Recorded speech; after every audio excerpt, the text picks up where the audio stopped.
गौतम बुद्ध अपने शिष्यों को उपदेश दे रहे थे। उनका जीवन प्रेम, करुणा और शांति का संदेश देने में व्यतीत हुआ था।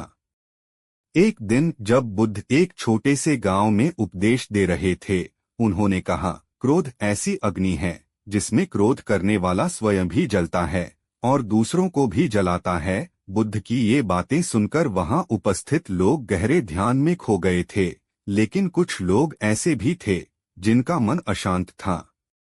उनमें से एक व्यक्ति था जो बेहद गुस्सैल और चिड़चिड़ा था। उसने बुद्ध की बातें ध्यान से सुनी, लेकिन उसे यह बिल्कुल भी पसंद नहीं आया।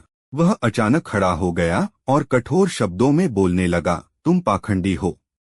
तुम केवल बड़ी बड़ी बातें करते हो, जबकि कोई काम की नहीं। तुम सिर्फ लोगों को भ्रमित कर रहे हो। तुम्हारी ये बातें किसी काम की नहीं हैं। वह व्यक्ति बुद्ध को अपमानित करने लगा। वहां उपस्थित लोग यह देखकर चकित थे कि बुद्ध चुपचाप सब कुछ सुन रहे थे, लेकिन उन्होंने कोई प्रतिक्रिया नहीं दी। बुद्ध की शांति देखकर वह व्यक्ति और भी उत्तेजित हो गया।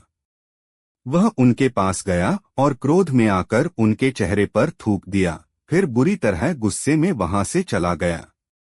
वह व्यक्ति घर लौटते हुए गहरी अशांति में डूबा हुआ था। उसके मन में बार बार यही विचार आ रहे थे कि उसने बुद्ध के साथ कितना अनुचित व्यवहार किया।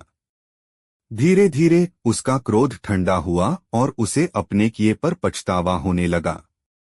वह सोचने लगा कि अब उसे बुद्ध से माफी मांगनी चाहिए। अगले दिन वह व्यक्ति बुद्ध को ढूंढते हुए दूसरे गांव में पहुंचा। जैसे ही उसने बुद्ध को देखा, वह उनके चरणों में गिर पड़ा और बोला, मुझे खेद है, मैंने कल आपके साथ बहुत बुरा व्यवहार किया था। कृपया मुझे क्षमा करें। गौतम बुद्ध ने बड़े शांति से पूछा, तुम कौन हो और क्यों माफी मांग रहे हो? वह व्यक्ति बोला, कल मैंने आपके साथ अपमानजनक व्यवहार किया था। अब मुझे समझ में आ गया है कि मैंने गलत किया।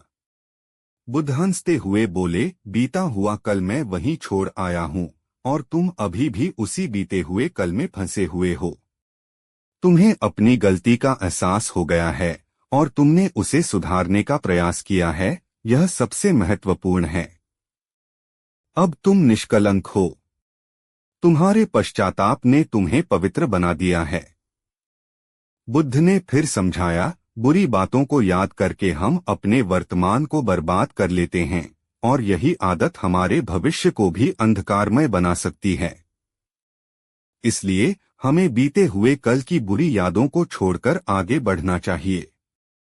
बुद्ध का यह उपदेश सुनकर वह व्यक्ति पूरी तरह से शांत और संतुष्ट हो गया। उसने समझा कि जब हम अतीत की कड़वी यादों को छोड़ देते हैं, तभी हम अपने मन को शांति दे सकते हैं और अपने भविष्य को एक नई दिशा में मोड़ सकते हैं।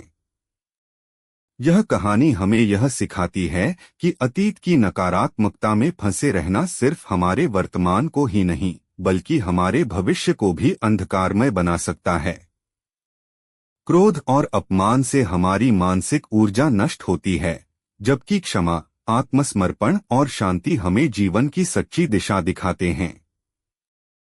हमें हमेशा बीते हुए कल को भूलकर वर्तमान में जीने और आगे बढ़ने की कोशिश करनी चाहिए।